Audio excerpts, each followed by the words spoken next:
All good.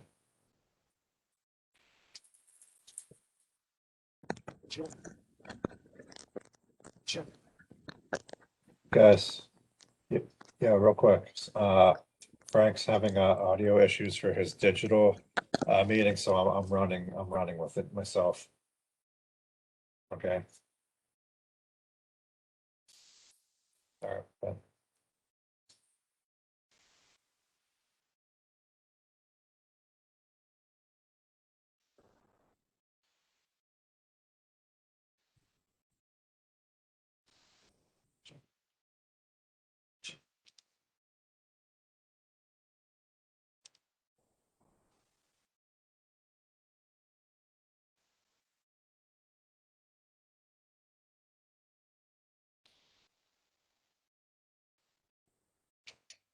Hi, John.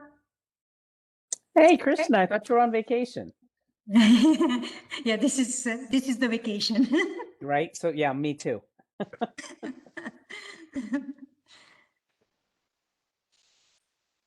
How are you? Good. How are you doing? We'll see how this goes. It'll be the first one without Wendy. Oh no. Hey, Gil. This is going to be tough. Hey Don, how you doing? How's everyone? Right.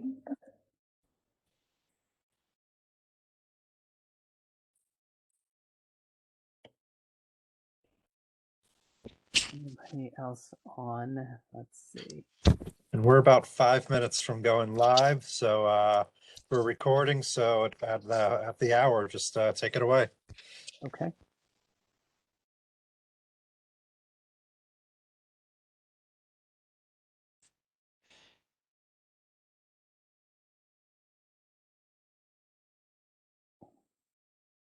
We're gonna give it a moment to see who shows up. Oh.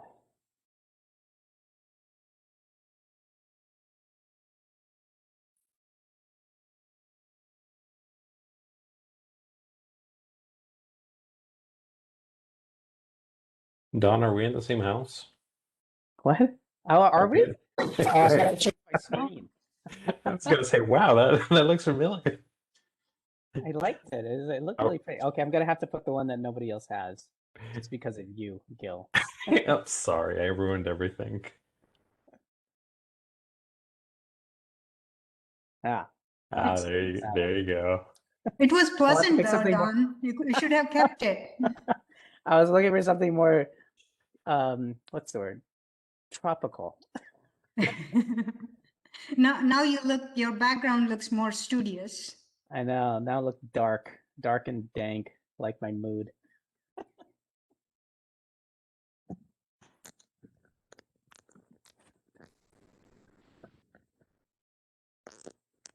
All right.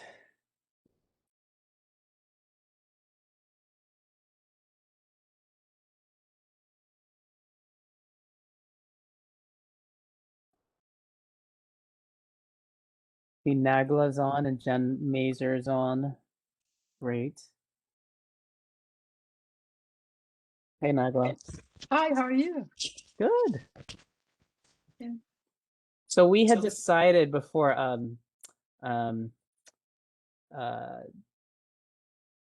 before Wendy had left that we weren't going to do one of these closed meetings in SWOG. We were going to be quite democratic about it.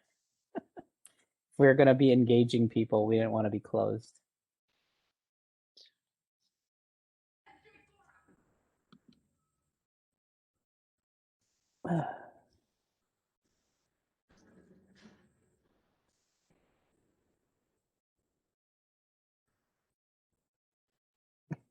As everybody's joining, we'll try to start right at 4 o'clock. We do have a fairly big menu, and I want to make sure that we have some time for discussions as well. So as people are joining, which is great. And then I'll just encourage everyone to go on video if you'd like, especially if you chat.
We'll start at 4 o'clock, everybody.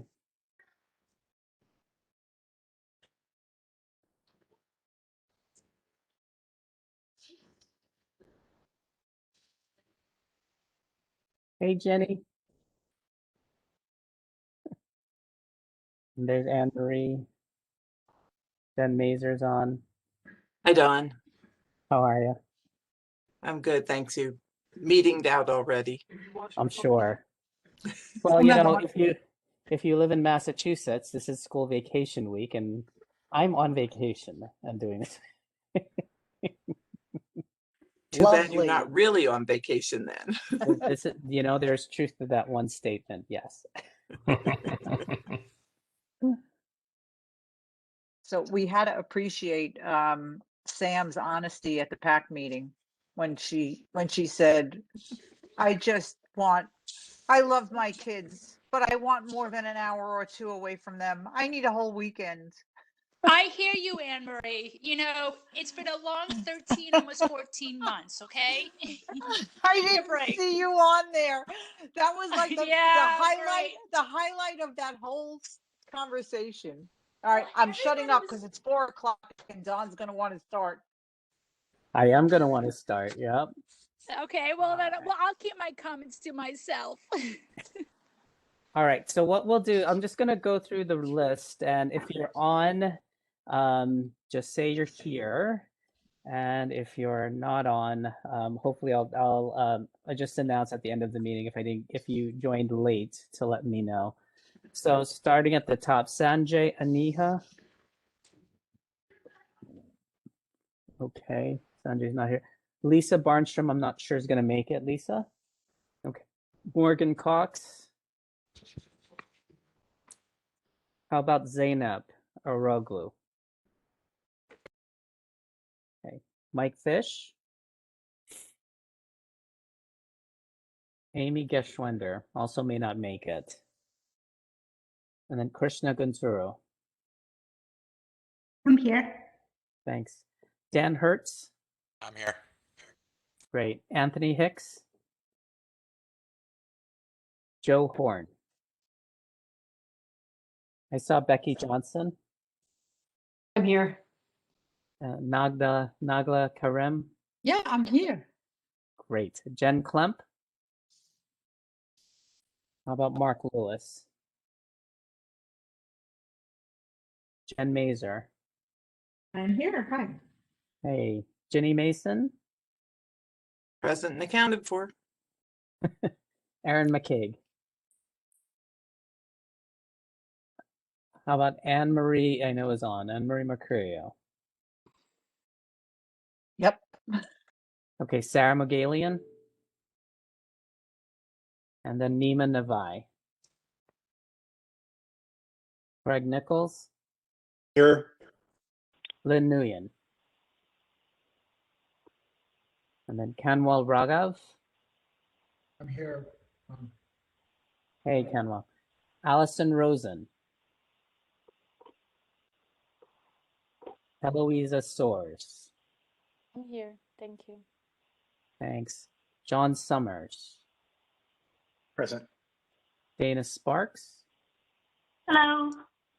Hey, Dana. Saad Usmani. Yes, sir. Great. And Mindy Wisnon. Okay, great. So that was the roll call. Is Frank DeSanto on? He is. He is. Great. All right. So the agenda's on the screen here. I just want to give the stage just very quickly to a colleague, Frank DeSanto, who is well known to SWOG, and is he going to be filling in for Wendy? Frank, do you want to just say hi to everybody? Sure. I've got very big shoes to fill, Wendy's. But just a little about me. I've got 30 years experience working in the communications field, mostly in science and technology areas, including 6 years as communications and public relations manager for SWOG before Wendy's tenure.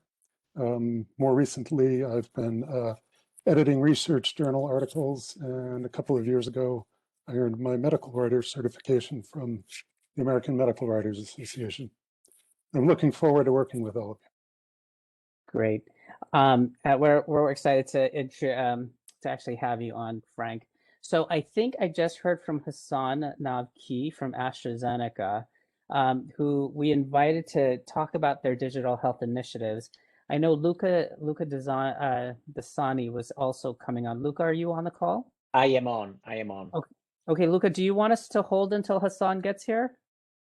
Whatever works for you. I mean, we can get started if we are tight with time, and I'm sure Hassan will be joining shortly. So Why don't we go ahead, because I saw, actually, I forgot to mention, my apologies. Is anybody else on the call who wasn't on the roster? This is an open meeting in SWOG. So if you're on, just please announce yourselves. Sam Done. Guild. Oops, sorry. No, you're fine. Sam Guild. I got you, Sam. This is Welcome. Jen. I'm sorry I was late. Thanks. Hi, it's Dawn Hirschman. Dawn, welcome. Thanks for joining. Yeah. This is Kathy Crew. Kathy Crew, thanks for joining, Kathy. Always a friend of DE. This is Connie Shapanik. Connie, welcome. Barbara Segarra. Eisenberg. I'm sorry, who just mentioned? Karen Eisenberg. Karen Eisenberg, great. Susan Tuttle. Welcome. Connie Shapanik. Connie, I got you, Connie, thank you. Okay, thanks. Barbara Segarra. Barbara, welcome. Eileen Fuentes. Eileen, welcome. Monica Yee from the Stat Center. Welcome, Monica. Lily Miao from SWOG Stat Center. Okay. Keith Goodman from Jayling, thank you. Keith Goodman from the Stat Center. Great. Great to have all the stats Cool. support. Lou from the Stat Center as well. Lou Kwan, I got you. Ishwarya Sabaya, how are you? Not from the Stat Center. Not from the, you don't want me doing your stats, let's put it that way. All right. I'm excited. Anybody else? Ron Brand. Ron Brand, welcome, Ron. Lucy Gansarf. Who was that? Liz? Lucy Gansar. Lucy Ganzar, gotcha. Hi, Don. Yep, This is Aaron. Joe Horn. Sorry I joined a little late. Welcome, Joe. And Morgan, also, I was late. Oh, thanks. Better late than never. This is Nathan Erickson. I'm sorry, can you say again? You both two are speaking. This is Nathan I got Erickson. you. This is Whitney Leslie from the GCO. Great, Whitney, welcome. Monty, I got you as well.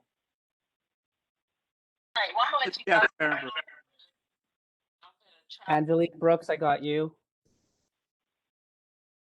So this is Allison Rosen. Allison, welcome. You missed the call, but I have you now. Okay, great. So again, this is an open meeting. Everybody, if you want to say something, I encourage it. This DE is meant to be exceptionally engaging. And the first people that I'm going to ask to chat with comes from AstraZeneca, represented by Hassan Navki and Luca Dasani. Hopefully I'm saying that name correctly. And I'm going to have them introduce it. I'm going to, Hassan, I have your slides, so I'm going to go ahead and share it. You can talk me through it. Yeah, sure. Hi, everybody. Pleasure meeting all of you. My name is Hassan Naqvi, and I lead digital strategy and digital initiatives for the Global Oncology Business Unit at AstraZeneca. And me, along with my colleague Luca Dasani, will be kind of providing a quick overview of AstraZeneca and its areas of focus in digital. As Don had mentioned early on, the idea over here is to have a proactive discussion, an interactive discussion rather. So, by all means, feel free to jump in with any questions around use cases, around kind of areas of focus, what have you, and we'll be more than happy to address that. And Don, I don't think those are our slides, but Yeah, kind of while you're pulling those up, I'll hand it over to Luca to provide a overview, and he'll walk us through the slides, and I'll jump back in after that. Yeah. And Hassan, maybe just quickly, you could introduce where you are, the area of AstraZeneca you represent. Yeah, so thanks for that, Don. So I focus on digital health initiatives for oncology. Specifically, I'm on the commercial side of the oncology business within what we call the oncology business unit. And I'm based out of Gaithersburg, Maryland. And Luca, if you want to introduce yourself as well. Absolutely. No, thank you. Thank you so much for the opportunity to address the group. I'm Luca Desani. I'm actually recently joined AstraZeneca, but I've been in the pharma industry for 15 years now. Is there a comment or? Yeah, there's a, no, I think if you guys can all mute your lines. Oh, okay. Go ahead. So just real quick about myself. I'm a hematologist oncologist by training. I was in clinical practice for about 10 years, and then I moved to the pharma industry. Here today, I'm representing the medical affairs organization. So I'm on the medical side with AstraZeneca in the oncology business group.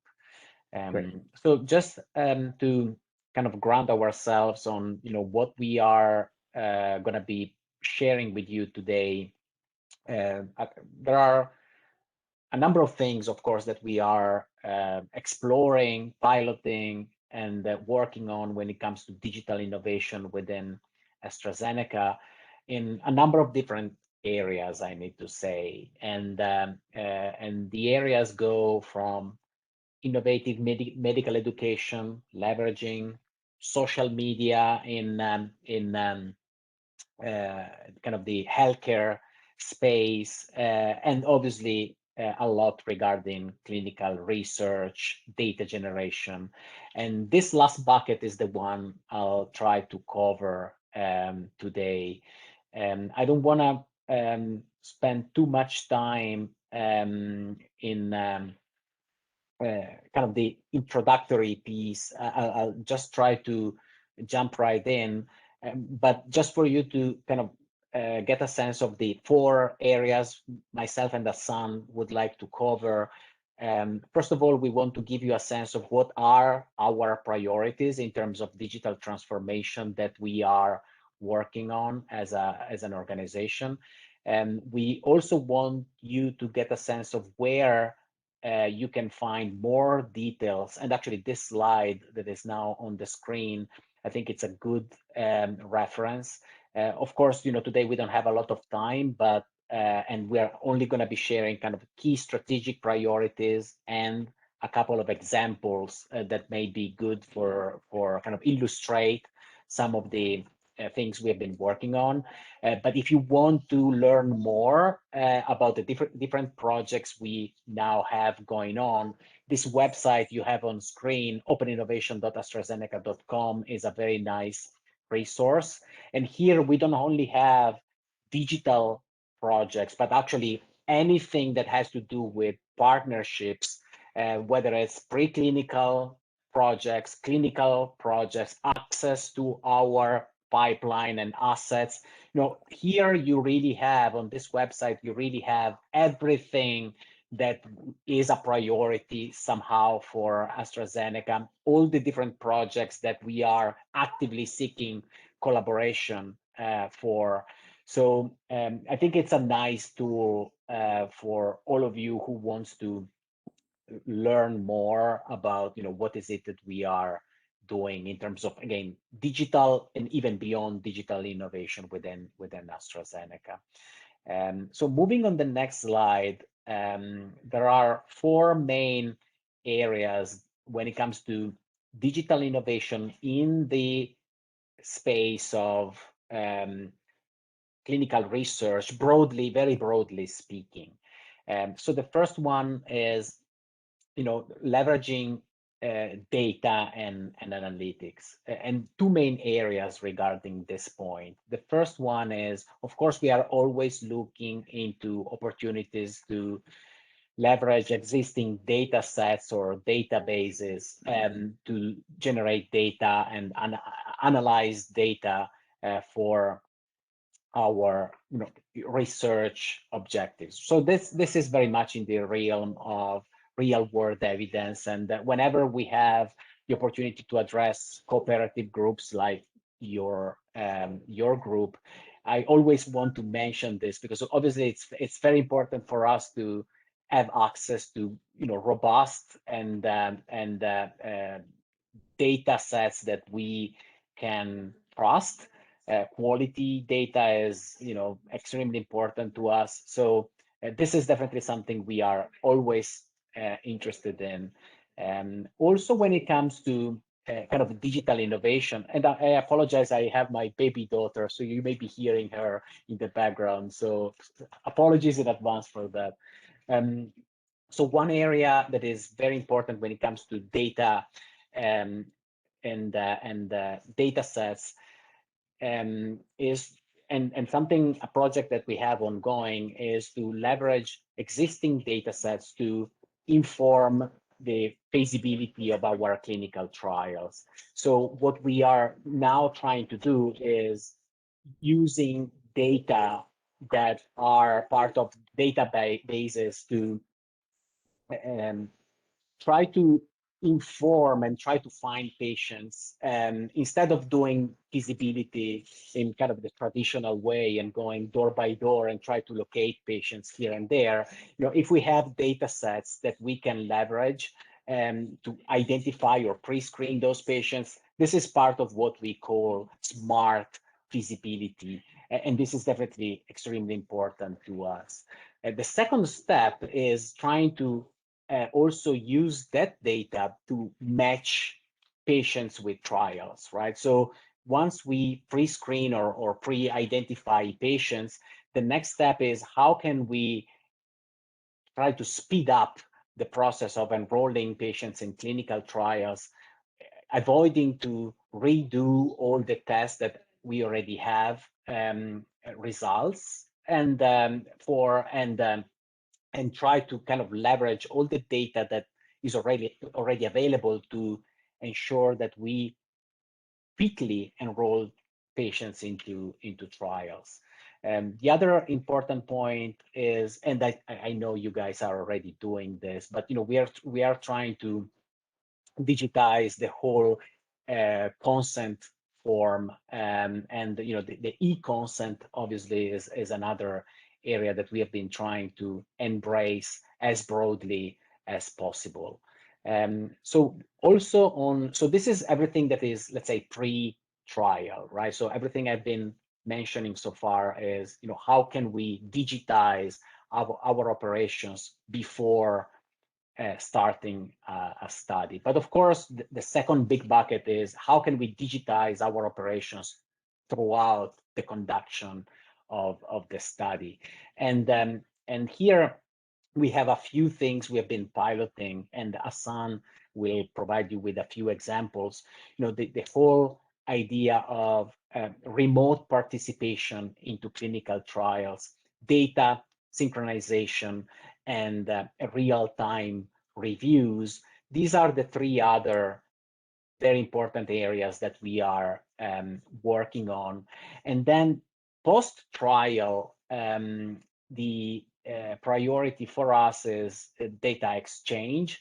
So basically make sure that patients have access to their own data after the study, as well as, of course, the investigators and the HCPs have access to the, as long as obviously it's not part of the blinded part of the study. Throughout the whole conduction of the study, we want to make sure that HCPs and patients have access to the data, and of course post study after the unblinding.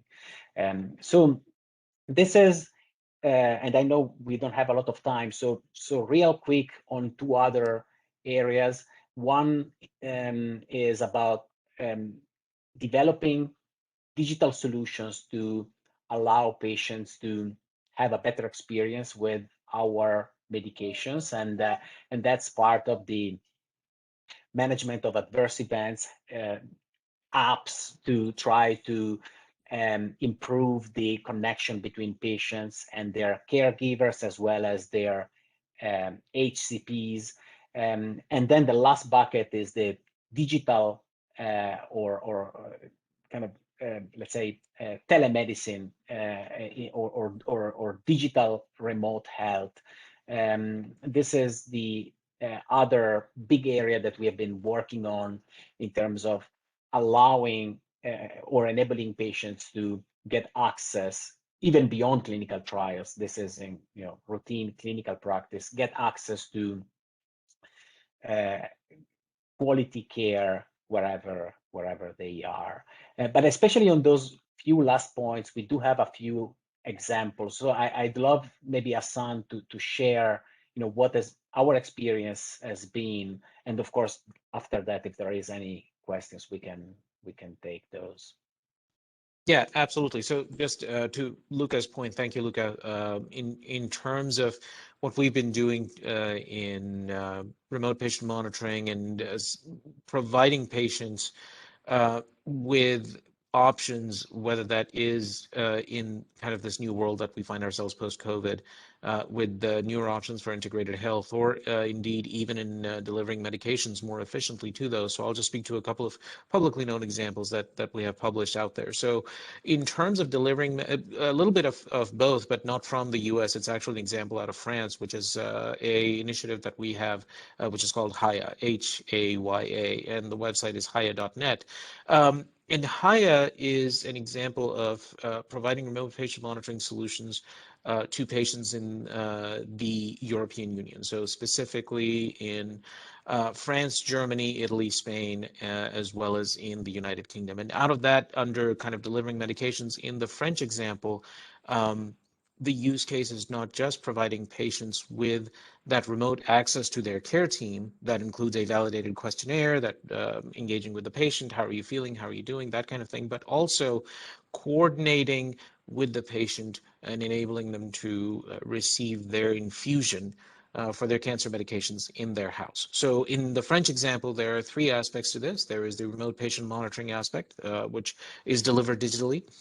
There is a nurse practitioner and appointment coordinator piece where the nurse practitioner would visit the patient at their home to deliver medication. And then there's a third piece of it, which is the post-infusion follow-up with the care team and the nurse navigator in this case. And if there are any adverse events or any side effects that are happening that the patients would like to report, they're reported through a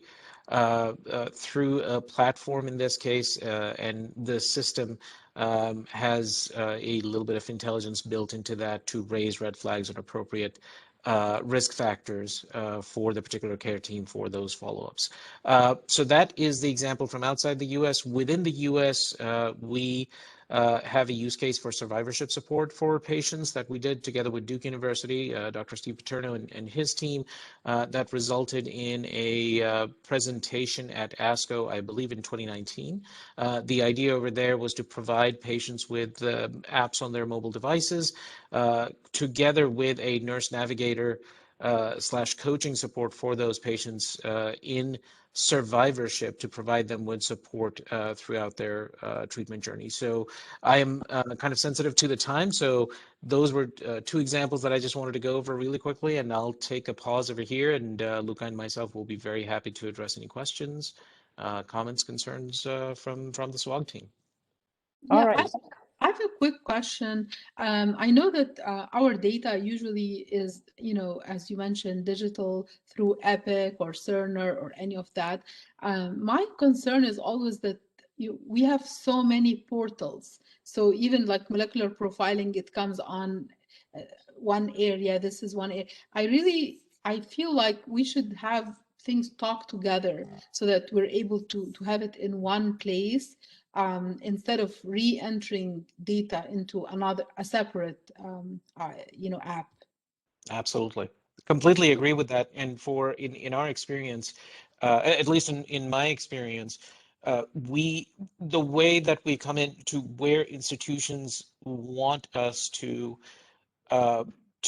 be kind of consultants, or at least places that they could bounce ideas off of and even provide a little bit of solutioning, we've done that as well. So as an example, For the Epic and the data centric side, that's not where we're going to get involved, because that's the institution and kind of the physicians and where they want their data. But on the patient facing side, to your point, how is that data taken in? Is that taken in from the patient perspective in several different places? So, you know, like it can't be a bunch of different apps where the patient is reporting data, because it's going to become homework really quickly, and they're not going to want to do it. And you know, rightfully so, because who has the time to, you know, log out of one app and log into another app and so on and so forth. And I'll just give you a quick use example. If they're users of Epic, MyChart is a great wrapper for having several data inputs within that MyChart. So it could either be a button within MyChart that the patient would push, or it could be an automated routine that could be turned on from their care team. And we have had those conversations, and we've done that for some of those institutions, so that every time the patient interacts with their MyChart app, whatever the routine is that needs to take place. So let's just say that it's support for esophagitis, right? It will come up automatically. The validated questionnaire will come up. They'll go through that. They'll get a thumbs up, and then the appropriate follow-up post that. What we'll do on the other side for the care team is take that data and park it where the institution and the physicians want us to do that. Now, you know, obviously there's going to be institutional policy around kind of how Epic is used in different institutions, whether they use the free text fields or whether they have customized fields, and that's where they want the data to go. So there's a certain bit of handoff over there, but you know, we're very happy from at least kind of in my experiences to have that conversation and provide solutioning from that perspective as appropriate, of course.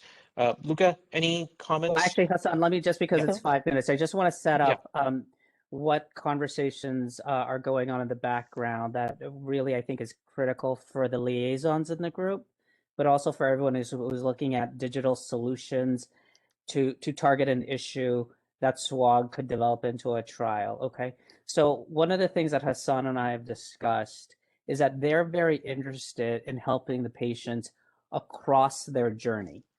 Okay, so that could be in the treatment period to stay on trial, but it also could be the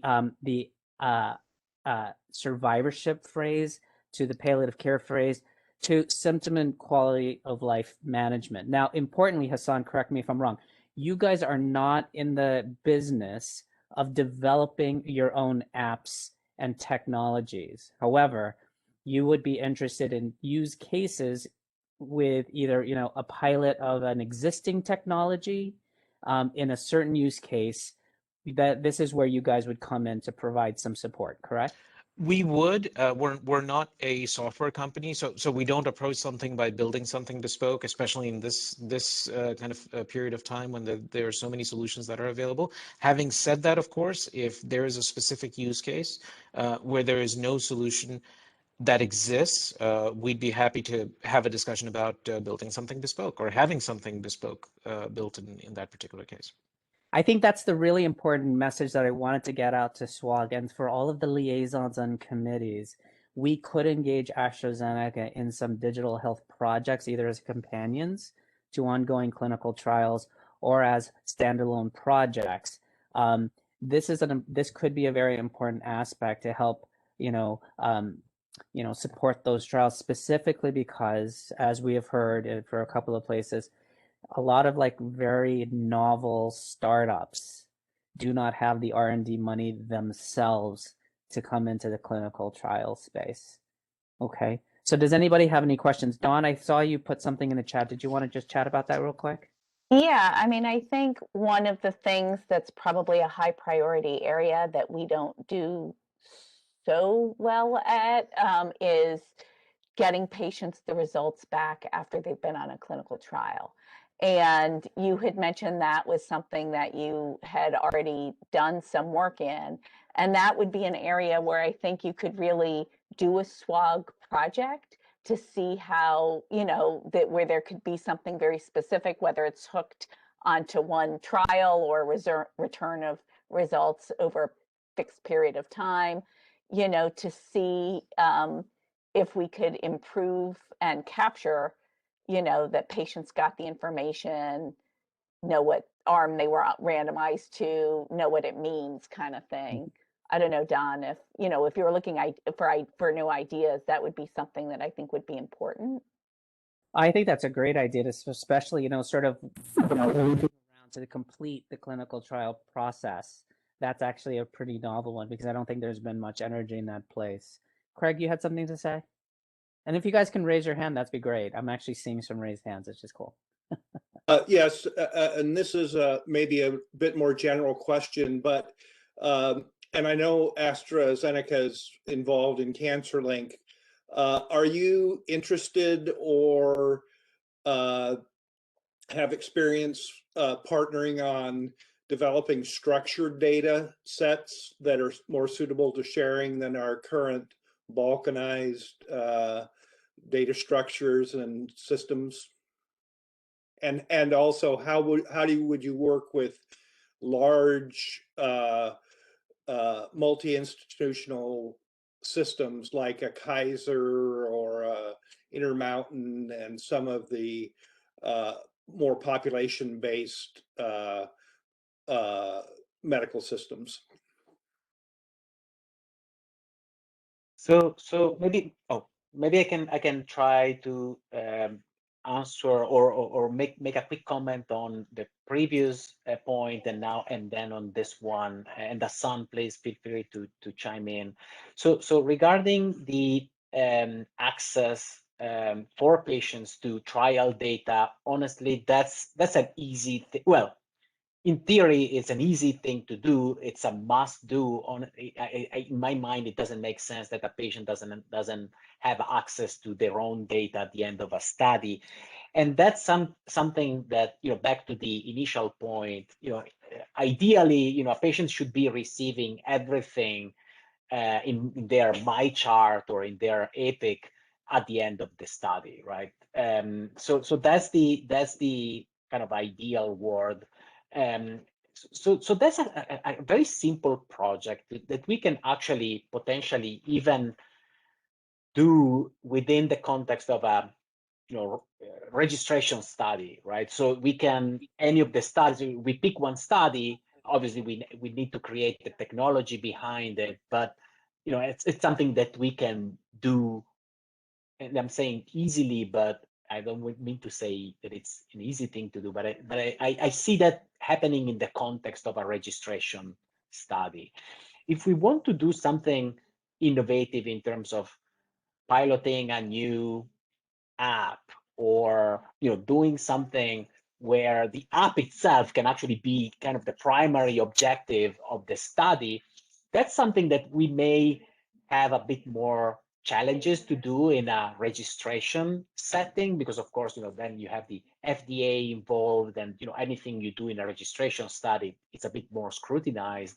But if we want to pilot something like that, we can definitely, within medical affairs, we can really build a study around testing an app or testing a new platform or a new solution. And that really becomes the point, the whole point of running, the whole objective of running the study. Real quick, because I know there was another point on structured data. Honestly, that's what we have been, and we have a full team, and maybe that can be something we can take as an action. I'd love to connect you with the people in our group that work specifically with data sets and like the Flatiron of the world and those kind of data, as well as the Kaiser and the data sets of large networks. So we are all for it.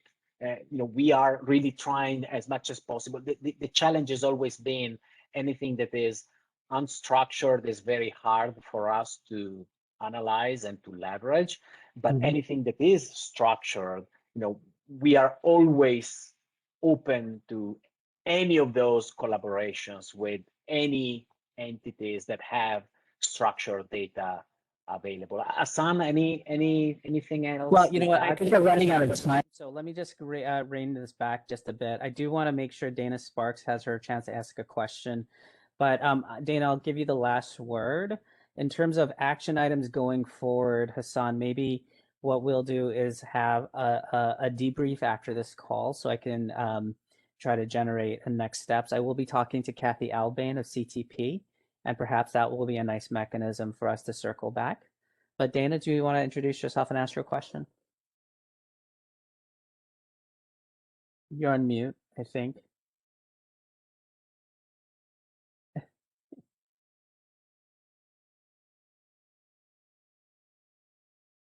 Several years ago, our stat center put together a whole program for providing patient data back to patients, and unfortunately, it didn't get funded. So I think that the infrastructure within SWOG is built to some degree, and it could be something that would almost be a shovel-ready project.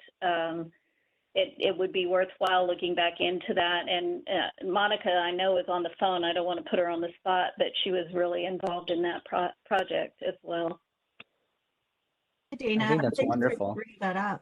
Thanks for bringing that up. This is Monica. Keith Goodman was also involved in that as well. So that's maybe something we can talk about internally. Yeah, I think what we'll do. Let me circle back. And if anybody's interested in furthering discussion outside of DE, please reach out to Frank and let him know, and he'll keep a list. And we will circle back with Luca and Hassan. I think, you know, they've been exceptionally responsive to certainly my overtures to come meet with people at SWOG, and I do think there could be a ton of synergy. So thank you very much. Please feel free to stay on the meeting for the rest of the time. But for now, I would love to introduce a friend and a leader in the online community. Gil Morgan, if you want to introduce yourself while I get your slides up. Thank you so much, Don, and thank you so much, SWOG. It's indeed an honor to have been invited to speak, and I'm really happy to have the opportunity. As Don said, my name is Gil Morgan. I am originally from Texas, from San Antonio, but I am a clinical oncologist in Sweden, here in the south of Sweden. So it's actually 10:36 here, so I'm sorry if I yawned a couple of times. I have a small 2-year-old and full clinic, so a little bit, but very, very happy to be here. So thank you very much for the invite. All right, yeah, and your slides are slowly coming up on my screen. And Gil, do you want to just introduce Oncoalert real quick? Yeah.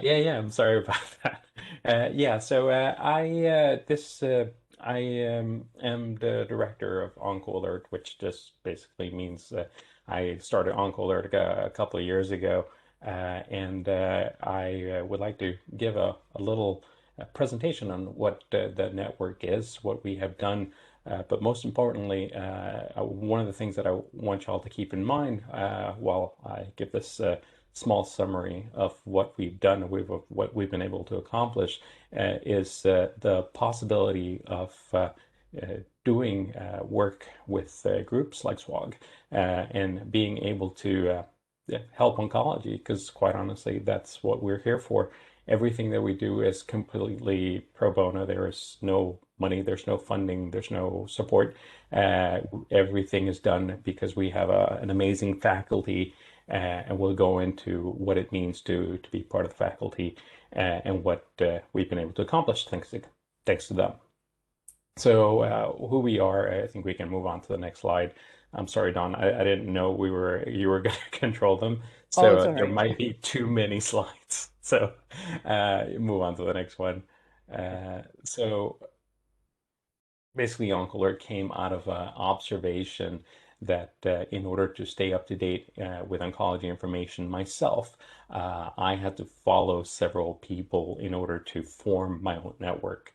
However, I noticed that the interactions were very one-directional, and there was almost no cross-interaction between my networks. So what happened is I talked to 15 of my online friends. So we started around 15 oncologists. We gathered to start Oncoalert, and this was supposed to be a colleague-driven network by colleagues for colleagues. The faculty, which is the people that make up the Oncoalert, grew over to 150 faculty members, and these are no longer just oncologists. Now we have surgical, radiation oncologists, oncology nurses, researchers, and most importantly, patient advocates that form part of the faculty. And even in this call, I see some amazing faculty members, so I'm very proud to be presenting in front of them. Move on to the next one. So as our faculty grew, so did the colleagues that follow us, and we've been able to have a presence in different platforms such as Instagram, Facebook, LinkedIn, and YouTube. Can move on. So this also means that as the network kept on growing, our goals had to be changing and we had to be adapting.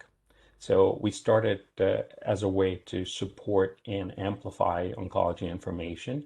And we used our developing presence to support and amplify the voice of patient advocates. And this started around ASCO 2 years ago. And then right now, we've been making the move also to global oncology education with equity. So these are all missions that have been possible because we are colleagues and we have seen how things have developed. And what we're trying to do is we're trying to come in and fill an unmet need. And like I said, this is all possible because we have incredible members of Oncoalert, not only the people that support us, but the people that make up our faculty. Next one.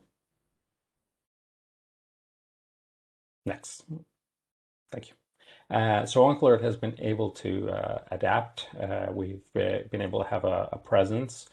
Here's our 2020 in review, and these are just the 3 top cancer research and oncology congresses, AACR 20, ASCO 20, and ESMO. And as far as level of influence, now we realize that this is not a contest and this is not what this is supposed to mean. It's just that we're very proud of the fact that we're able to contribute to the information that is being spread out there. And we're able to be a source of information for a lot of colleagues that trust us and follow us and use us to get their updated oncology information. Next.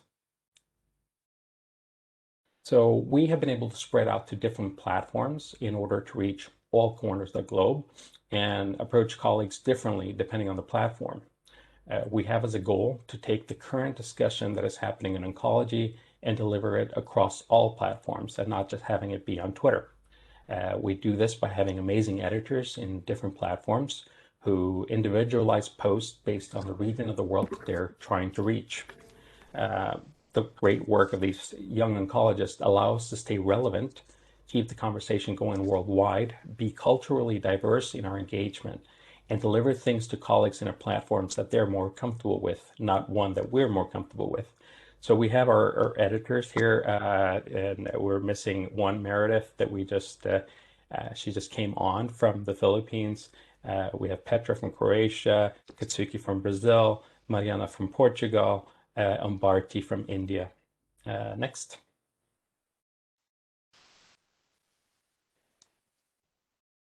So this is probably not the best picture of me, but this is so I know, and I picked the slide, I'm sorry. So this is an initiative we started with eCancer. So we teamed up with eCancer to come up with the weekly roundup. So basically this is just the week in oncology in social media in 2 minutes, 20 seconds. And of course, I get a lot of harassment because I had to speak really fast to get everything in there. And this was something that came about a year ago. We can move on to the next. We also have the Encoder Podcast, where we're able to discuss hot issues in oncology, new publications that are coming out, and actually specific trials. These are found on Apple Podcast, on Spotify. And as you see here, I talked to Fumiko on financial toxicity and not just on racial disparities. And recently, there's one coming out with Vivek and Petros, which are faculty members as well, on COVID-19 and cancer. So this is a really good way to be able to reach a lot of people that maybe are not on social media, but are able to download that morning podcast on their way to work. So it's a really effective way to reach them. Next. Here, alongside with Cancer Discovery, we developed the Academic Recap, a series that we developed videos in which we discuss cancer discovery papers, one per week.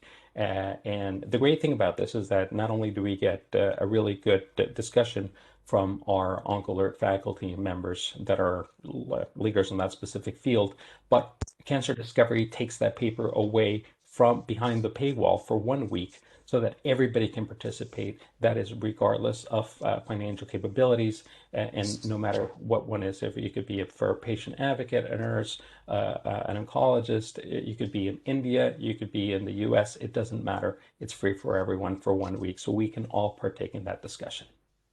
Next. So these are just a breakdown of the initiatives that we have. We have here the Oncoalert Rising Star, which is a way that we highlight our up-and-coming oncology colleagues. This is by highlighting their research, their newsletter, in which we keep up to date with all the different congresses, links to all of our initiatives, and other colloquiums and symposiums we'll talk about later. Next. And of course, Oncoalert was forced to change its engagement after COVID, much like everyone else. So we had to do things a little different. Next. Next slide.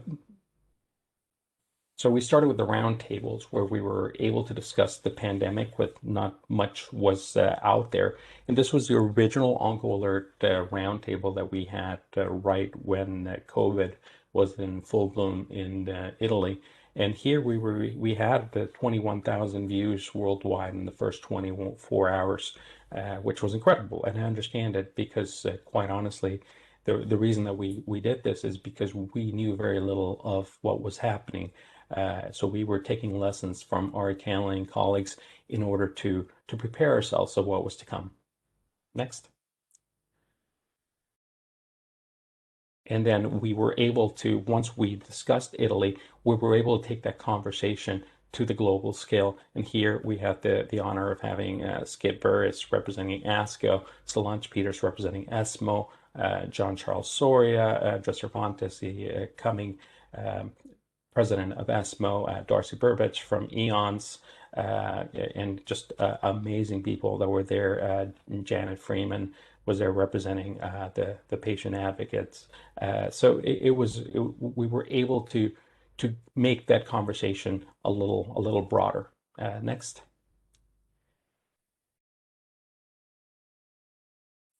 And last but not least, we were able to go into how it was actually affecting our colleagues, and especially in the areas of resilience and stress.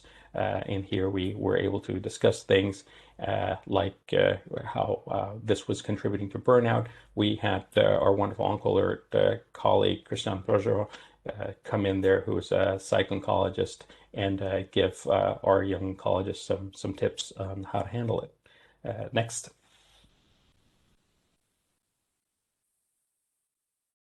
And then last, we just recently had 1 year Oncoalert roundtable, and this was in order to go ahead and highlight what has been happening in the past year, and of course to cover the vaccine rollout, but especially focusing on how this was affecting our patients and pretty much everyone having to deal with cancer. Next. Thanks to this, we've been able to do some collaborations.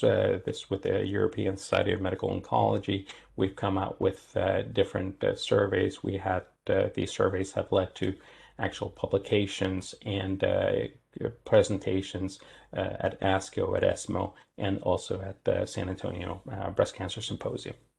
Next. And here is just some information that came out of the ESMO Resilience Oncoalert survey, showing that feelings of burnout is something that has continued to happen even with the progression of the pandemic. So these collaborations are actually able to find out really good information that we can use later to actually help our colleagues. Next. Another two surveys that we came out with, and this is also covering not just how it's affecting our colleagues, but also how it's affecting how we communicate. And with Jules Bourdet, we did this on molecular tumor boards. Next. And these are the last, they came out with these publications, one in JCO Global Oncology last week, and the other one at ESMO Open last week. These are both results out of the Oncoalert roundtables, and the other one from the ESMO Oncoalert social media survey that came out. Next. Okay, and everything that we've been able to do has been through collaboration. So we have not been able to do this alone. Our next slide. This are the people that, or the groups that we've been able to collaborate with the European School of Oncology, Cancer, groups like MASC and SWOG, the European Oncology Nursing Society, ESMO. So the one thing that we look for here is when we're actually teaming up with somebody or with a specific group is that we're able to have some synergy involved. We're able to provide our strengths, and we are looking for groups that are able to help us out with our weaknesses. That way that we can actually contribute to them and they can contribute to us. But the main thing that we look for is that we have our priorities aligned, that whatever we're doing it to help our patients, and we're doing it for the betterment of oncology. Next. And here in the end of last year, what we came up with the Oncoalert Colloquium, and Don was a great lecturer on that one, had a wonderful presentation there. And this was an end of the year presentation on every tumor group on what has happened in 2020 in terms of trials. And this was a way to keep colleagues up to date on everything that's happened. The main important things with us is that we want things to be free. We don't really believe that you should be signing up. So we didn't have anybody signed up. There was no, we wanted it to be as simple as possible. We wanted it to be anyone, even if you're not tech savvy, to be able to go in there and just click a link and you're there. There's nothing else. You can watch it whenever you want. You can watch it later. You can share it. We want it to be easily distributable. So we came out with this, and it was a really good way to end the year. Next. Now we're going into our future direction, and that is the Onco Alliance. The Onco Alliance is something that was developed as a response to the Oncoalert Colloquium. Although it's wonderful to focus on these new drugs that are coming out and all the wonderful developings that are happening in oncology, there was a lot of things that were being unsaid, a lot of things that we needed to focus on, and that is racial disparities, global inequities, and focus more on patient advocacy. So we've developed the Onco Alliance, which is a group of stakeholders that actually get together in order to highlight these 3 specific points, and doing so throughout the year by using the hashtag Onco Alliance. Next. We kicked off right before ACR on the Oncoalert Spotlight Forum, and these were days that were just dedicated for these specific 3 topics. We kicked off, and now we were present in AACR, and we look forward to being present on ESMO, ASCO, and every other meeting after that. Next. So to end it up, what we want to do is we want to keep expanding our faculty to make sure that we have global representation. But the one thing that we wanted to, or that I wanted to talk to you, or what I really wanted to present, was the ability to continue collaborations, to be able to work with different groups. The one thing that I think there is a big potential is the the information of clinical trials, ongoing clinical trials, or upcoming clinical trials, where we can actually promote with social media, use the power of social media in order to reach people everywhere, not just those living in big cities, but really get the information out there. And I think the network has now the traction in order to help reach such initiative. And of course, what we have developed in ARSEN is just we're trying to expand in how we help in global oncology education. And an exciting thing that we're doing is we're teaming up with certain oncology medical societies from low and middle income countries, and we form Oncology Global Education Equity Assembly, in which they help us build the material, the educational material that we present. That way, that whenever we present, we're actually have them in mind and not just doing it in a way that we think is best, but really asking them, what do you need in order to provide, to fill that gap in oncology education? And of course, in order to grow, we need to keep everything nonprofit and stay the way that we are. Anyway, I thank you very much for the opportunity to present there.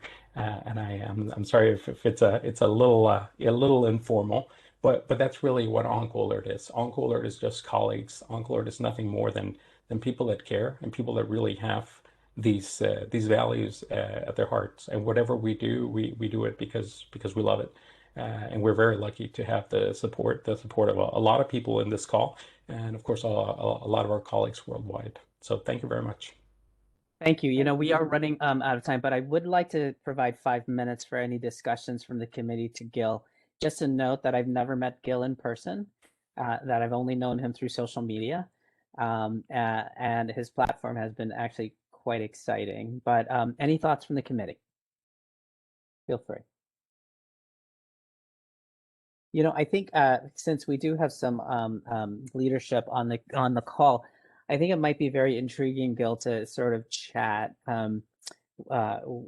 with the chair's office about potential ways that we could work on clinical trials in terms of just promoting awareness, perhaps not even being delivered from the PI, but with the patient advocacy groups. Absolutely. Making it a PA, patient advocacy project with Oncoalert to highlight clinical trials. In one way, we always have to contend with what needs to go through central IRB review when we're trying to promote a clinical trial, and I'm not sure where Oncoalert fits into that, but I certainly see some ideas for synergy. Craig? Yes, absolutely. Craig Nichols here, by the way. And I totally agree that we should, as a committee and as an organization, explore possibilities for deeper collaboration. So that's absolutely to do. I just had a question regarding how you avoid amplification of fake news, of premature news, of non-peer-reviewed news, and how do your editors try to sort that out and make sure that bad directions are not sent? Absolutely. When it comes down to the editors are the ones that are they're really more on Instagram and Facebook. Those are the two biggest channels that we're using, with the exception of Twitter. When it comes down to Twitter, it comes down to me. So I have the account. So every tweet that comes out, it comes through me. So if it comes out of the Oncoalert account, that means that I read it, I looked at it, and I put it out there. So I'm using, if something comes out and I'm going to retweet it, I will make sure that I am the one that is approving that retweet. And that is the reason that you have the Oncoalert faculty. The reason that I needed that is because these are the people that I was already following. So every single person in the faculty I have approached personally. because I knew them, because I had been following. And if I add anybody to the faculty, that means because I've been following that person for around 3 months and following their tweets and following what they're saying and how they're saying it and making sure that their values are along with the values of the group. And then they're invited to join Oncoalert.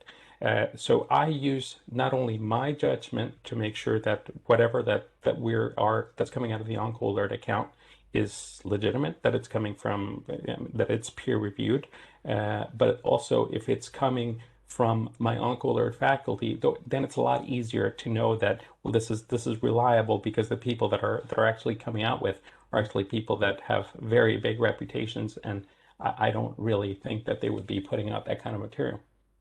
All right. Becky Johnson with the last question. Yeah, I was really excited about the potential for putting out surveys to oncologists through this platform. And I know within SWOG, there's been concern about survey fatigue within the membership. And so I think this is something we could definitely explore. And one of my questions was, who is your primary audience on social media? Is it oncologists or is it actually patients? Because that might dictate, are we going to do projects that focus on oncologists, such as surveys for them, or is it more patient facing? What are you seeing right now? I know this is going to sound strange, and please realize I am American, but I've been living in Sweden for 10 years. So I very much believe in a flat structure. So I like it when everybody's in that same conversation. We are very much an oncology network. That's what we are. We develop with oncologists. However, we do have our patient advocates, and we're very much for our patient advocates, and we are very much for our cancer researchers, and we're very much for our cancer nurses. So really what we're trying to do is getting that oncology discussion and making it there for everyone. So even though, yes, if you look at the account, the majority of the people that are following Oncoalert and continuously engage with Oncoalert, you're talking about it's mostly medical oncologists. But we are seeing that a lot of our patient advocacy colleagues are joining in and partaking in these conversations. So that is what I wanted to continue to expand, to have a very versatile group or a versatile network that is able to help out regardless of if you're trying to reach patient advocates, nurses, or scientists, or medical oncologists, or clinical oncologists.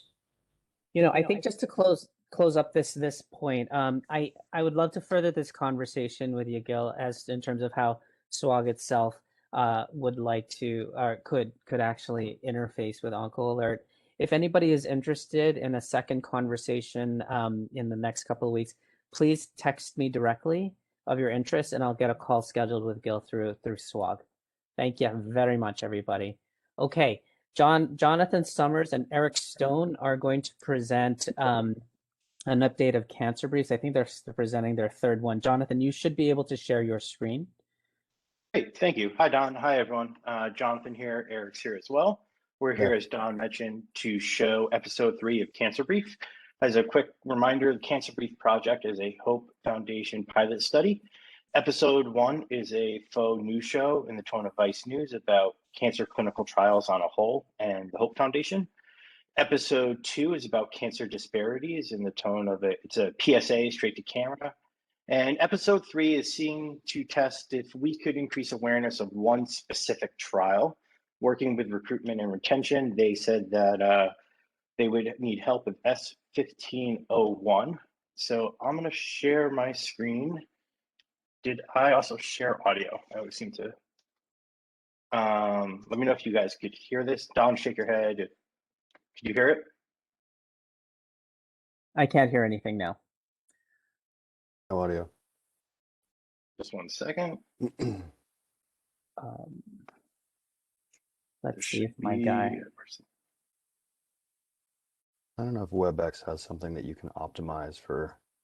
Yeah, when you click video. on the share option. Oh, there it is. Optimize for videos. Exactly. Cool.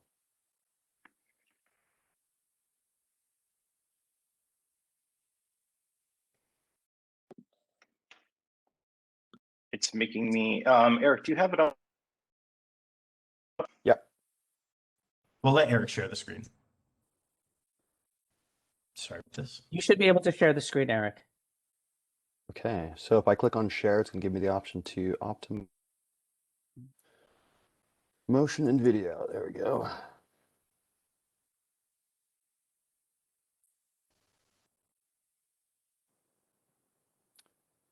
All right. Okay, something's happening. Okay, we have video and audio. Eric, it's not working correctly. It's not? You can relax, sweetie. I'll have dinner ready in no time. And I actually asked them if they would be willing to videotape it for me. We use it as an educational tool. This is Megan, and she isn't letting her metastatic HER2-positive breast cancer stop her from living. Megan is a fighter, but she isn't just fighting for herself. She's fighting for her family. She's fighting for more birthdays, more holidays, more time for firsts, and more memories that she'll never forget. Because she's regularly receiving Taxotere, Herceptin, and Perjeta, she'll hopefully have more time for all of it. Side effects of these medications can include headache, nausea, hair loss, muscle or joint pain. Hey, Beth, wake up. Those are just the immediate side effects. You need to know about the long-term ones too. I get it. You're only focused on beating cancer right now. But these medications can lead to serious side effects down the road. But don't take it from me. I'm just an actress. Here's a real oncologist who specializes in treating breast cancer. Beth, she's right. I'm Dr. Hopte, a medical oncologist. HER2-positive accounts for about 25% of all breast cancers. But most importantly, we have effective ways to treat it where we target HER2. This makes me very optimistic that we're going to be able to control your disease. We do this with drugs that target the HER2 protein, Herceptin and Perjeta, and a type of chemotherapy called Taxotere. We're also aware that these targeting medications can damage your heart, causing the muscle to become weak and potentially fail. If it happens, your doctor may not be able to continue you on these medications. I'll let Dr. Cody tell you more about that. Hi, Beth. I'm cardiologist Dr. Cody. The chemo you're on does a great job killing breast cancer cells, but unfortunately it may kill healthy heart cells. Also, Herceptin, one of the targeting agents you're on, can prevent the heart from healing itself, and it may eventually lead to it giving out. Thankfully, if it's detected early, there are medications that can help.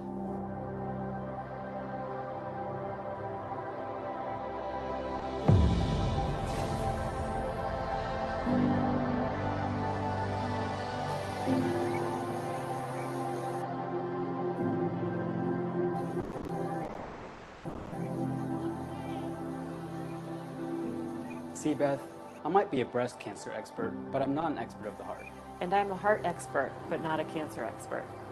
And I'm still an actress.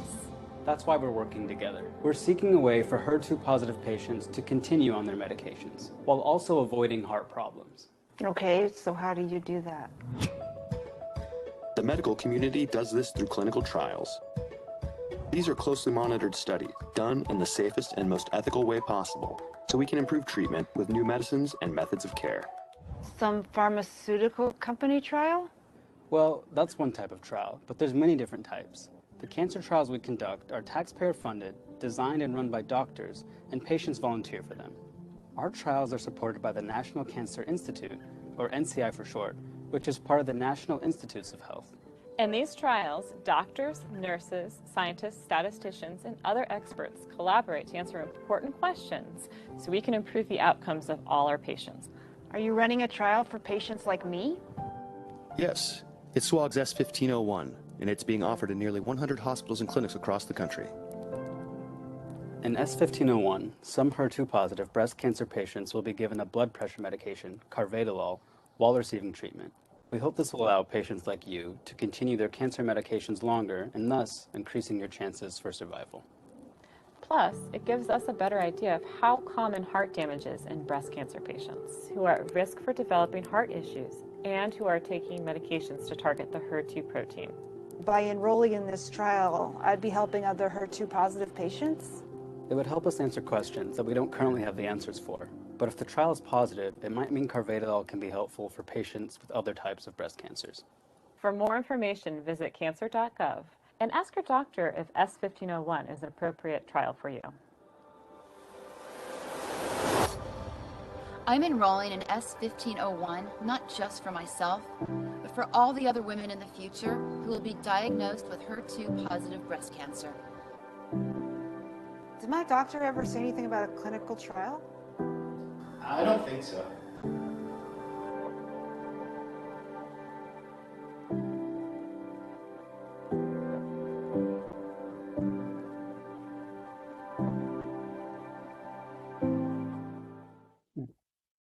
All right.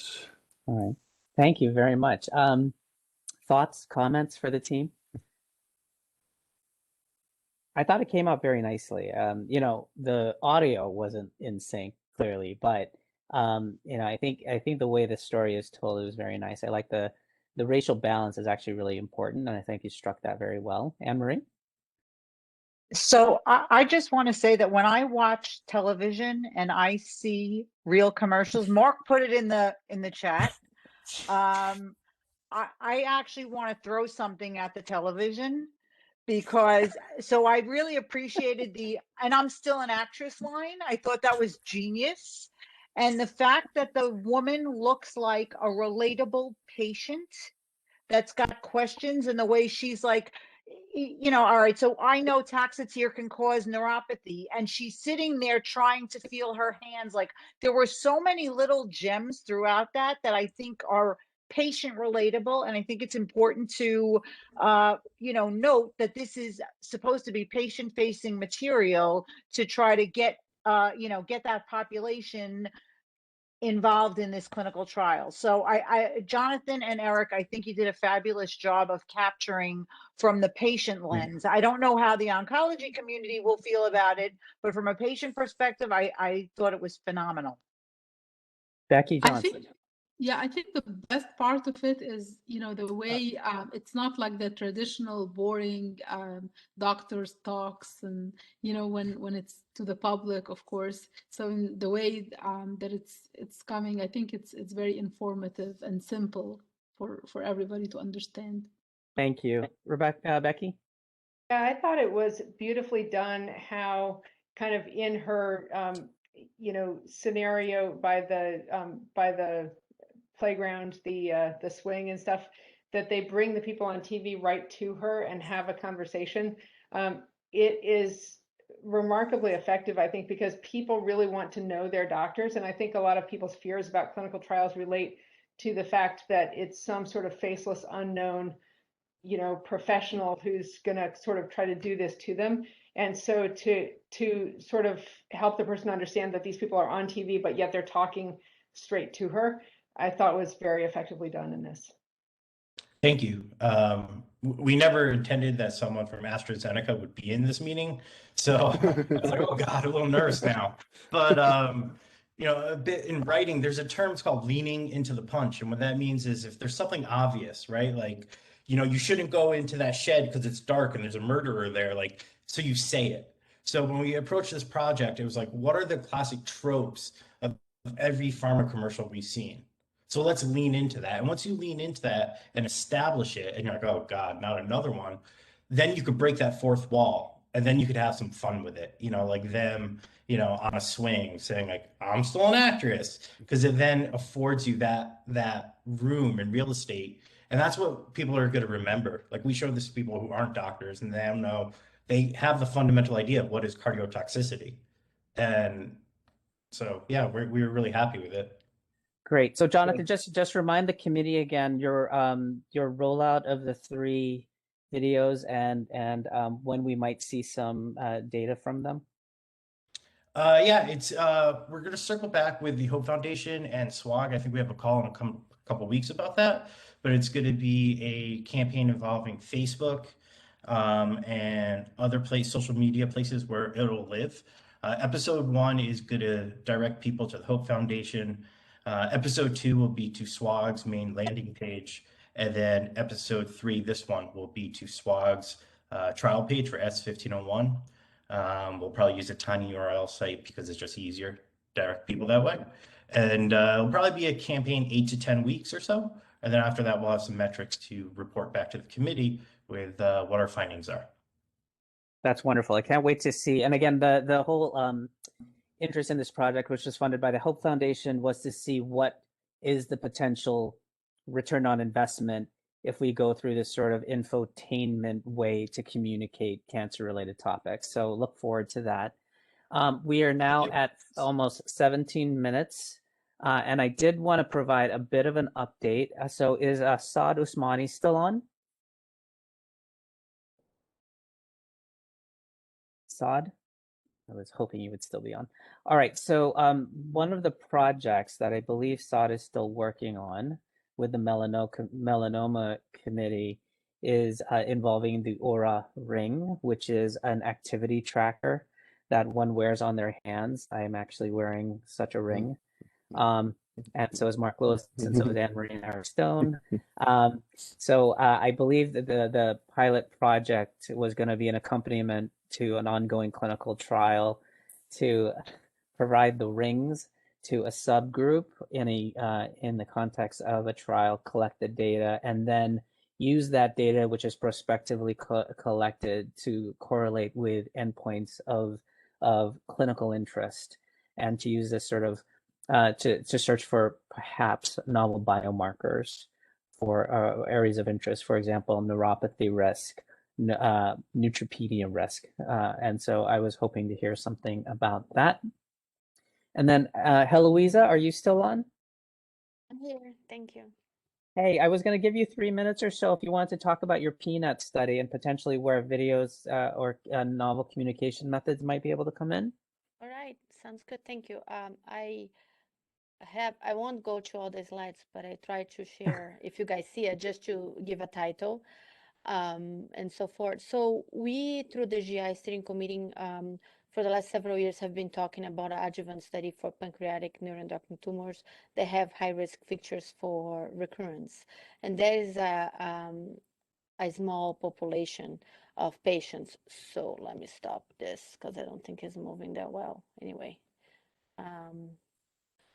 So what I would like to ask, and I had reached out to Dawn and Wendy, who is no longer with us, is that if there was a way that we could work together with the committee on that. So there's few ways that I would like to do that, and that's why when I reached to them, I have no idea what you guys are seeing in the video right now. I'm sorry, but I think we're just seeing your desktop. Oh, okay. I don't know how to stop this now. If You anyone just see can there stop should be sharing, it it disappear. Oh, it did. If you hover to the top of the screen, it should come back down. Okay, sorry. Anyway, or if someone else can do that for me. Again, never gets old with WebEx to try to. So there, I had two ideas. One, I think will be important to develop perhaps video consenting for patients. I'm a super visual person, so if we could potentially offer to the patients, in addition to reading the informed consent, to actually listen to a video consenting, I think will be wonderful. And that's when I reach out for help. The second thing is to how to advertise and share with the community, both of patients and physicians, about this trial. Again, this is a rare population that I think we need a lot of help in terms of awareness. And the caveat is that the study is going to randomize patients with these high-risk features to chemotherapy for 4 months versus observation, which adds to some extent a little bit of more hesitation for many. And Mark Lewis, I think is in the call, and he could comment how he feels about this. I'm putting him on the spot without preparing this for him, but that's why I wanted to get the engagement from the DE in terms of moving forwards. And I don't know how to stop this somehow as things. Hey Frank, can you try to stop her screen, or Jeff? Yes. Go ahead, Mark Lewis. Yeah, I was just going to say, Eloise is right. This is a remarkably, it's going to sound so arrogant for me to say this, but it's a very digitally savvy patient population, partly because most of us, myself included, go through a very, very long, protracted path of misdiagnosis and delayed diagnosis, during which self-advocacy essentially becomes requisite for survival. And as such, the online activity around NETs is enormous. And Eloise and I, wearing another hat, are really honored to work with the North American Neuroendocrine Tumor Society, or NANET. So I agree with you, Eloise. I think this is ripe for discussion. I think, as in the past, we've always had a question of how best to promote trials. And there's certainly other people on here with much more experience than me in that, like Don Hirschman. But I do think that you're hitting the nail on the head. This is a relatively rare scenario, but one where we can probably leverage the voice, the collective voice, if you will, of SWOG, if it's deemed worthy and kosher by DE and others. I think that there's a lot of ideas that you had there. Why don't I ask Rebecca Johnson what her thoughts, Becky?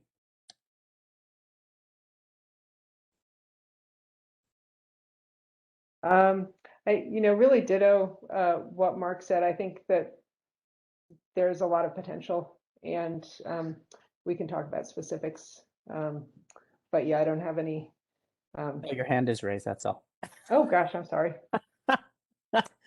So I mean, I think if you want to, Heloise, I think what we could do is form a little subgroup for you to work on, not to become part of your study team, mind you, but a little subgroup of DE to help you with that.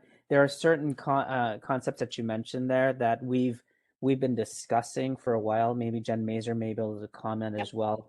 The whole notion of video or verbal informed consent as a way to sort of simplify the process. Gil is on here. Certainly this could be a test case for us to work with Oncoalert in terms of highlighting the study, highlighting NETs in a way that is educational rather than advertising.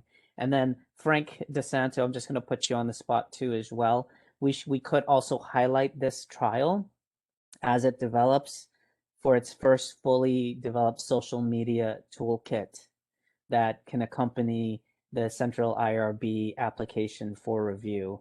And what we had envisioned was, several ready-made tweets, several things that could go on Facebook, but in terms of text that would be written with plain language writing that could be then be disseminated on social media.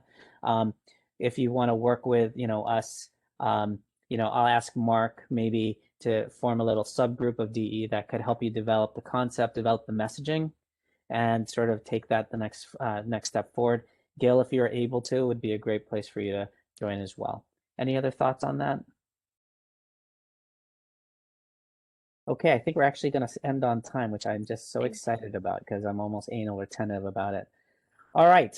So in terms of where we are, I just wanted to make sure that the liaisons knew from the end of this particular meeting what I'd like the disease site committees to hear about is the innovation interests that AstraZeneca has in supporting digital health projects that are basically not restricted to any one component of the journey of a person with cancer. So take that under advisement, and if there are any ideas on how we can leverage technology solutions, existing applications, or novel applications, novel technology to meet an end that is important to your disease site committees, this may be something that we can help provide a platform for AstraZeneca to consider. So again, if we will have a second meeting, I'll see if I can get Kathy Albane, leadership from SWOG, AstraZeneca on a call, and we can figure out what are the most appropriate next steps. Also, please tell your committees about Oncoalert and Gil's sort of call for collaboration as we go forward. I think that's going to be important for the disease sites to hear about as well. There are going to be 3 subcommittees that I'm forming, and Frank and I are going to be tracking interest in joining any one of these committees. So the survey subcommittee is an ongoing project chaired by Mindy and Zainab, so Mindy Wisnan and Dr. Eroglu. If you are interested in working on that survey subcommittee, the requests are sporadic. Again, for the disease site liaisons, please ensure that people understand where to use the survey subcommittee. The bottom line, if it's an internal survey of your own committee members, we do not need to review it. If you are interested in doing a survey across SWOG wide, that should come to us. Dana Sparks is on this committee now, Craig Nichols, myself, but we would be more than happy for anybody else to help on that. I am going to form a new writing group, and Jen Klemp, Dr. Klemp, has agreed to chair that group. And the idea around this is I would love to see us continue a record of publication around digital health topics that are relevant to the cooperative groups. And these are now, we have 2 that are SWOG scope reviews in the scope. And I'd love to see a third, and Jen is going to see if we can put that together. The third topic that we had talked about on the last DE call was a more formalized way that novel industries, startups, app developers could access SWOG in a transparent way, but not that everyone who's interested would be able to come and present to SWOG. Your time is valuable, so I want to use all of our time in a way that makes sense. So I've asked Dr. Aneha at Yale to help develop this industry outreach with a vetting component to this. So if any of us across SWOG, but certainly in this committee, are in touch with, you know, a novel developer, maybe they're doing, you know, at-home monitoring, maybe it's the thing that's going to replace your Fitbit, whatever it is. If you feel that there might be a way for them to study, or if they're interested in working with cancer clinical trials, we want SWOG to be the place where they first meet us. So we're going to work with Dr. Aneha to form this subcommittee, and they will inform who comes to our group. So if you're interested in working at that as well, please let Frank DeSanto and myself know. And with that, we have 5 minutes. I'd love to open up for discussion. I think Luca is still on the call from AstraZeneca. I think I am. Kathy Albane is on as well. But we have 5 minutes. It's open conversations and discussions for any topics you would like to chat about. Please raise your hands. Craig Nichols. Yes, and this is just a bit of a nod to the history of this group. I'm getting a real sense that we have done enough bootstrapping, led by Dawn and everyone else, that we've starting to turn a corner in terms of becoming research partners in not only in SWOG but with many other possibilities. And it's just a pleasure to see the group come together, to collaborate, to think, and to push the envelope. And it's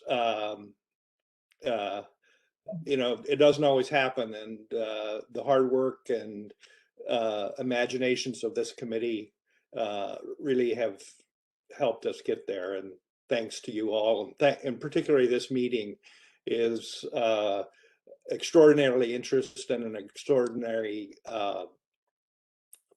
guide or a marker of our progress, and it's really good to see. Thank you, Craig. And your support, obviously, incredibly valuable. Dan Hertz.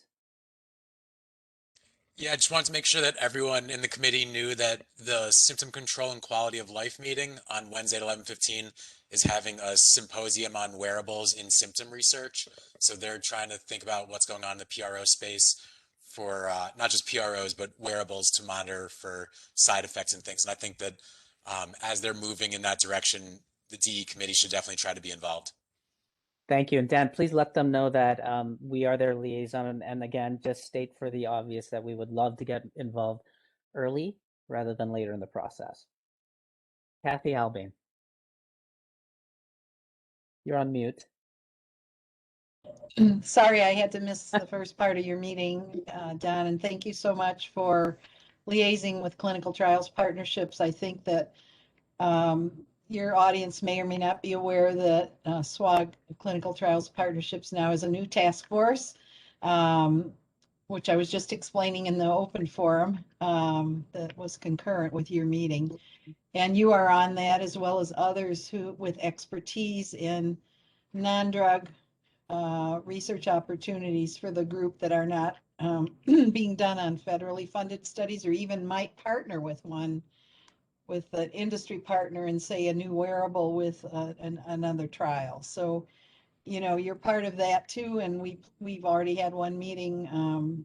If any AstraZeneca colleague is still on, thank you for that first meeting. And I think, you know, symptom control, your committee, SWOG CTP, we're all going to work together to get some exciting research done in this arena. So thank you for the collaboration with your committee. Thank you.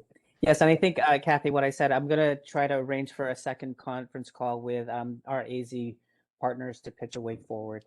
But all of these, we should not have your new subcommittee think they have to do all the work. I mean, oh yeah, they're the ones that should bring to this task force of CTP, as well as you, especially, what the ideas are. Great. Luca, did you want to say something? No. Just want to say thank you for the opportunity to also connect with the group. This was really, really good, and we'll certainly, appreciate and welcome opportunities to continue to collaborate. And that's all I wanted to say. Great, thank you very much. And at 5:29, I'm going to close this meeting. Thank you very much, everybody, for joining, and I will chat with you again. Ciao. Thank you. Thank you all. Bye.